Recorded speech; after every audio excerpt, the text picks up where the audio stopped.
There he goes, slices it. BPL এর গত আসরে বেশ কয়েকটি ঘটনায় ফিক্সিং এর সন্দেহ জাগে। নড়ে চড়ে বসে বিসিবি। স্বাধীন তদন্ত কমিটি গঠন করা হয়। দীর্ঘদিনের তদন্ত শেষে 900 পৃষ্ঠার রিপোর্ট বোর্ড সভাপতির হাতে তুলে দেয় কমিটি। সেই সাথে ক্রিকেট বোর্ডকে বেশ কিছু দিক নির্দেশনাও দেওয়া হয়। তবে ফিক্সিং এ জড়িতদের নাম প্রকাশ করতে চায় না ক্রিকেট বোর্ড। তাহলে অপরাধীদেরকে কি প্রশ্রয় দেওয়া হচ্ছে? প্রায় 900 পেজের একটা কনসলিডেট রিপোর্ট দিয়েছে, যে রিপোর্টটা আমাদের শুধু এই বিপিএল ইনকোয়ারির কাজে আসবে না, এটা আমাদের কিছু দিক নির্দেশনাও দিয়েছে।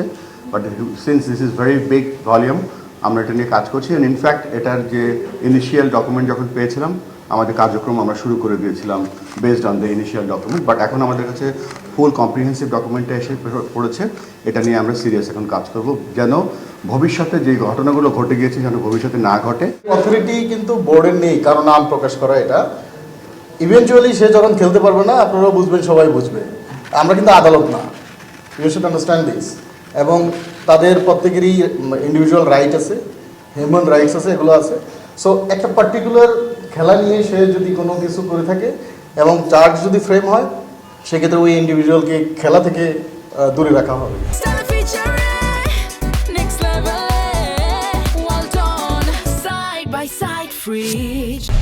বিপিএল এর 12তম আসর থেকে টিভি, টিকেট আর গ্রাউন্ড রাইটস থেকে লভ্যাংশে 30% টাকা দলগুলোকে দেবে বিসিবি। এরই মধ্যে 11 প্রতিষ্ঠান এবারের বিপিএল এ দল নিতে আগ্রহ প্রকাশ করেছে। সব যাচাই বাছাই শেষে আর্থিকভাবে শক্তিশালী প্রতিষ্ঠানগুলোকে 5 বছরের জন্য দল দিবে বোর্ড। আমাদের ইন্টেনশন যেটা, একটা ফ্র্যাঞ্চাইজি এখানে আসছে, there is investing a huge amount of money. তো 5th ইয়ারে বা 3rd ইয়ারে বা 4th ইয়ারে গিয়ে বলতে পারে যে yes, my franchise is getting some profits. So এটা একটা অন্যতম কারণ to give them for longer term.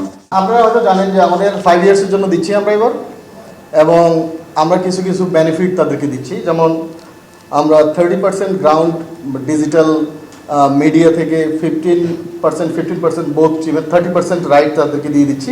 অনেকগুলো স্টেপ নিচ্ছি আমরা, আইসিসিকে ইনভলভ করছি, আমাদের নিজস্ব ইন্টিগ্রিটি ইউনিট যারা ছিলেন ওখানে পরিবর্তন আনছি। উইল মেক শিওর যে এখানে যেন অবাধ যা আমরা দেখেছি অতীতে তেমন যেন হওয়ার সুযোগ না থাকে। নিউ ইয়র্ক ভিত্তিক প্রতিষ্ঠান আইএমজি চলতি বছর থেকেই যুক্ত হচ্ছে বিপিএল এর সাথে। তবে এবার তারা শুধু পরামর্শক হিসেবে কাজ করবে, আর আগামী বিপিএল থেকে পুরোদমে কাজ শুরু করবে আইএমজি। এখন যেটা হচ্ছে, এটা শর্ট টার্মের জন্য, এটা 3 বছর তো হচ্ছেই, সাথে একটা আমরা এই 2 মাসের জন্য আমরা স্পেশাল আলাদা একটা এগ্রিমেন্ট করছি, যেটা অ্যাকচুয়ালি এই নেক্সট 1 সপ্তাহের মধ্যে আপনারা দেখবেন সই হয়ে গেছে। আর দেরবি অন্য বিপিএল এর দলগুলোর নাম ঠিক করে দেবে বিসিবি। চাইলেও কোনো ফ্র্যাঞ্চাইজ নিজ দলের নাম পরিবর্তন করতে পারবে না। কোন কোন দল খেলবে তা 2রা নভেম্বরের মধ্যে চূড়ান্ত হবে। 17ই নভেম্বর প্লেয়ার্স ড্রাফট।